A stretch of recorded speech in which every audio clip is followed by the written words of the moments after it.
What is up? In this video today, what I want to share with you is why I never use being a woman as a reason for why people don't do things I want them to do or things don't get done in the workplace. As many of you know, I'm a woman. Some may argue in the YouTube comments that I'm not because my voice is low. I promise you, I'm a woman. You can ask my husband. That being said, this is something that I get asked a lot, and it actually always tends to get brought up when I'm talking to higher level female CEOs, as well as like my management team and my leadership team that are female. What I notice is the same thing that happens with anyone who has a good reason for something, right? And I'll tell you two stories. One is I had a female leader come to me. This was probably about 3 months ago. And she felt as though people in the workplace were not respecting her. She said, I really just think it's because I'm a woman. And I said, well, maybe. Right? Like maybe they just don't respect women. However, they respect me. So that doesn't really make much sense to me, right? Because if they didn't respect all women, then you and I would be equal in that plane, whether I'm, higher in the company or not. The second piece to that is maybe it's the fact that you don't command respect.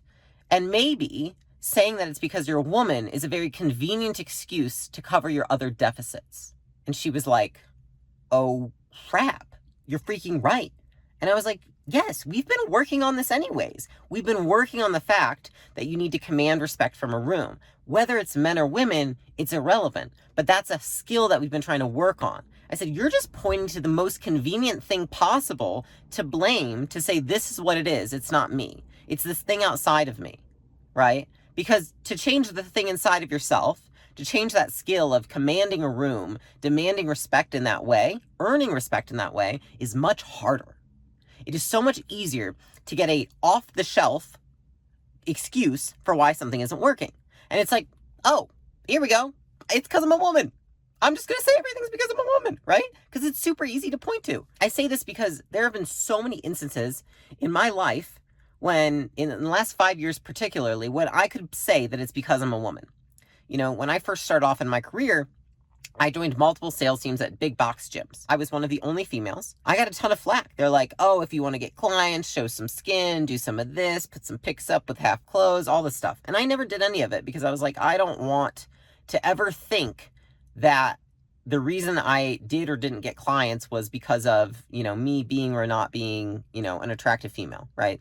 I was like, I just want to use sales skills like anybody else. And so that's what I did. I honed in on the skill of sales, and I learned that. I didn't say, oh, I'm going to go flaunt my body, because then I feel like what that does for you is if you use it to your advantage, it can also be used in your mind as a disadvantage, which is like, I get things because I'm a woman and I don't get things because I'm a woman. I'm not saying there's anything wrong with females showing their skin and stuff. There's plenty of people do that as careers. I don't care. Do what you want. Live your life. For me, what it meant though, was that if I can rely on being a woman to get something I wanted, I could also say it is why I do not get what I want.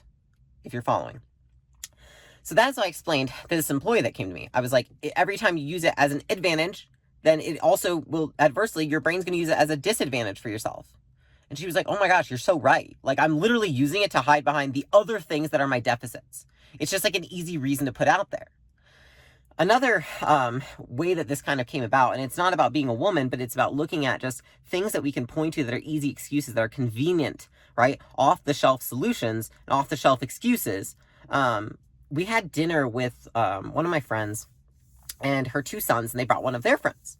And she wanted us to meet them because they were young and they're thinking about starting businesses. And she was like, I think you guys would be really inspiring. And so we met with them. One of their friends that they brought, he was a really short redhead. The entire dinner, he's telling us how his girlfriend broke up with him. And he's like, dude, I just can't get other girls because, I'm a short redhead. And I was like, it's so funny because I actually have a friend who's a short redhead and he had so many girls. And this guy was like, there's no way, show me a picture, et cetera, et cetera. And I was like, here you go.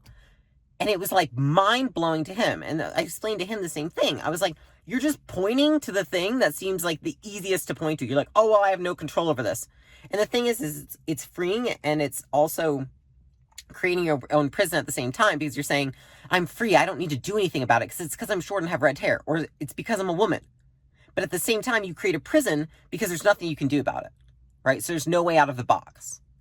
And so that is why I never use the reason for anything getting done, for anything not getting done, for anything happening or not happening for me as the fact that I'm a woman. Because I truly don't believe that that is a reason. I believe that if you were to take everybody off the street, 10 people, each person would have a reason that they could point to that is a very convenient reason for why things are not happening for them in life. I could also use the fact that I'm Persian and my father's an immigrant, right? And it's like, oh, they don't like whatever, people from other countries or immigrants and all that stuff. Like, if I'm sure that I could find other things to point to like that. And many people do.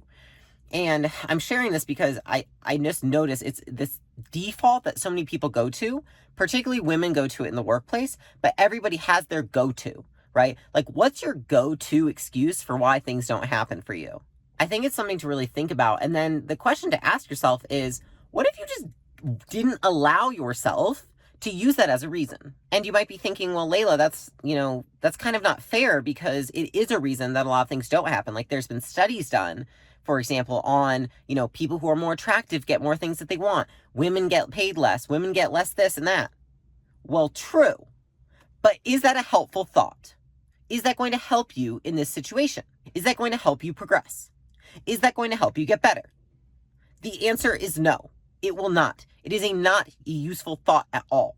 And so if you're thinking of these things, and these thoughts are coming into your brain about why you can't do things, and it might be because you're a woman and the gender gap and all these things. But the question to ask yourself is this a good question? Is this a good thought for my brain to think? Is it useful for me to think this thought? No, I have found that is not a useful thought to think. I share that because I think that women who like to say that the reason things aren't happening, and they just let it slip, like it's not like a huge thing. It's not like I'm talking like extremists that are like, everything is because I'm a woman. It's just like, it slips. You're like, I think it's just because I was a woman. But like, what if you didn't let yourself say that? What if it was for another reason? A reason that you could do something about? I would just challenge you to replace that thought, oh, it's because I'm a woman, with, oh, maybe I'm not commanding enough respect. Oh, maybe I'm not prominent enough. Oh, maybe I'm not setting enough boundaries. Oh, maybe I'm not setting the tone. Oh, maybe I have too low of tolerance. Maybe it is all of those things instead of the fact that you're a woman. Because I promise you, if one woman on this earth has been able to do something in business that is extraordinary, so can you.